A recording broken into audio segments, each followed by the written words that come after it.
Mientras Disney celebraba el regreso de Star Wars a los cines después de 7 años de ausencia, la realidad golpeó más fuerte que un disparo de blaster. The Mandalorian and Grogu, la película que debía devolverle el brillo de la franquicia más famosa de la historia del cine, terminó logrando un récord que nadie quería romper.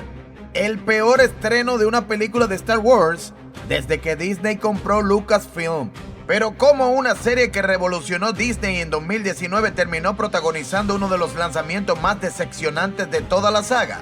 Hoy lo analizaremos todo: los presupuestos, el reparto, las expectativas de los analistas, los errores de Disney y todo lo que conllevó a este tropiezo galáctico. Y para entender lo ocurrido debemos regresar a 2019. Ese año se estrenó Star Wars: The Rise of Skywalker. Después de aquella película, Lucasfilm prácticamente desapareció de los cines. Durante 7 años, Disney anunció proyectos, canceló películas y cambió constantemente sus planes. Mientras tanto, la marca Star Wars sobrevivió principalmente gracias a Disney. Y dentro de Disney hubo un claro ganador: The Mandalorian. La serie protagonizada por Pedro Pascal se convirtió en un fenómeno mundial. Grogu, conocido popularmente como Baby Yoda, se transformó en una máquina de vender mercancía. Y claro, esto parecía que sería imposible de fallar. Disney decidió convertir aquella serie en una película para cines. La producción dirigida por Jon Favreau. El reparto principal incluyó a Pedro Pascal, Sigourney Weaver y Jeremy Allen White. Aunque Disney nunca reveló los salarios oficiales, analistas de la industria estiman que Pedro Pascal habría recibido entre 5 y 10 millones de dólares, Sigourney Weaver entre 1 y 3 millones y Jeremy Allen White entre 500,000 y 2 millones. Estas no son cifras confirmadas oficialmente, pero sí estimaciones razonables considerando los contratos recientes de Hollywood. Entonces, la película llegó a los cines el 22 de mayo de este 2026 con una duración de 2 horas y 12 minutos. Así que si aún no has ido a los cines a verla, te recomendamos palomitas y refrescos grandes. Su presupuesto fue de aproximadamente 165 millones de dólares, uno de los más bajos de la era de Disney para Star Wars. Por ejemplo, Solo costó cerca de 300 millones y The Rise of Skywalker superó los 275 millones. The Force Awakens rondó los 300 millones. Disney intentó controlar los costos para evitar repetir errores del pasado, pero ni siquiera eso pudo evitar el problema que estaba por llegar. Aunque Disney nunca habló públicamente de objetivos específicos, muchos analistas esperaban un regreso mucho más fuerte. Después de 7 años sin películas de Star Wars, se pensaba que la demanda acumulada impulsaría la taquilla, pero las proyecciones comenzaron a generar preocupación incluso antes del estreno, porque los analistas estimaban una apertura doméstica inferior a la de Solo, y eso era una señal alarmante, porque Solo había sido considerado uno de los mayores fracasos comerciales de la franquicia. Entonces llegó el estreno y los números fueron demoledores. La película abrió con aproximadamente 82 millones de dólares durante su primer fin de semana en Estados Unidos. El total global inicial rondó los 145 y 165 millones de dólares. Pero ahora muchos espectadores se preguntan, ¿cómo puede fracasar una película que recauda cientos de millones? La respuesta es sencilla. No se trata de cuánto recauda, se trata de cuánto debió recaudar. El problema no era la cantidad, el problema era la comparación. Por primera vez en la historia moderna de Star Wars, una película debuta por debajo de Solo con recaudación de 84.4 millones de dólares en su fin de semana tradicional de 3 días. Eso convertía a The Mandalorian con 82 millones oficialmente en el peor estreno de la era de Disney. Y el problema es que la situación de Disney podría empeorar durante las próximas semanas. The Mandalorian y Grogu no solo deben luchar contra su propio desplome en taquilla, también deberá sobrevivir a una avalancha de nuevos estrenos que vienen a disputar cada pantalla, cada horario premium y cada dólar disponible del público. Si la película no logra estabilizar sus caídas rápidamente, los próximos lanzamientos podrían convertir una simple decepción en el peor resultado comercial de Star Wars en toda la era de Disney.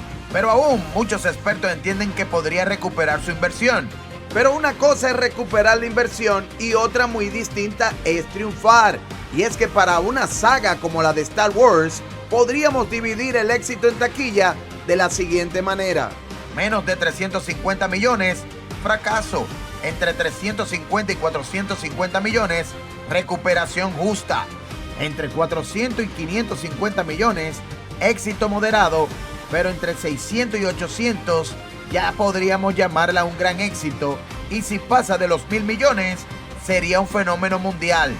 Y recordemos algo, Rogue One superó los 1.000 millones, The Last Jedi superó los 1.300 millones, The Force Awakens superó los 2.000 millones, por eso las expectativas eran tan altas. ¿Pero qué salió mal? Vamos a darte varias razones, y la número 1 es que Disney entrenó al público para verla en casa. Durante años, los fans consumieron The Mandalorian en Disney. Para millones de espectadores, Din Djarin y Grogu eran personajes de televisión, no personajes de cine. La realidad es que muchos entendieron que tendrían que pagar una entrada para ver un episodio largo de una serie que veían cómodamente desde el sofá de su casa. La razón número 2, la marca ya no era tan fuerte. La primera temporada de The Mandalorian fue un fenómeno cultural, pero el entusiasmo disminuyó con el paso de los años. Las temporadas posteriores ya no generaban el mismo impacto. El efecto sorpresa de Baby Yoda ya había desaparecido y parte de la audiencia simplemente siguió adelante. Y es que esta película de The Mandalorian no se sentía como un evento. Cuando llegaron películas de Star Wars como The Force Awakens o Rogue One, existía la sensación de estar presenciando algo histórico. Pero con The Mandalorian y Grogu, muchos espectadores sintieron exactamente lo contrario. Parecía una extensión de la serie, no un acontecimiento cinematográfico. También tenemos que mencionar el cansancio de las franquicias. 2026 comenzó a demostrar algo que Hollywood no quería escuchar. Las películas originales empezaban a competir seriamente contra las grandes franquicias.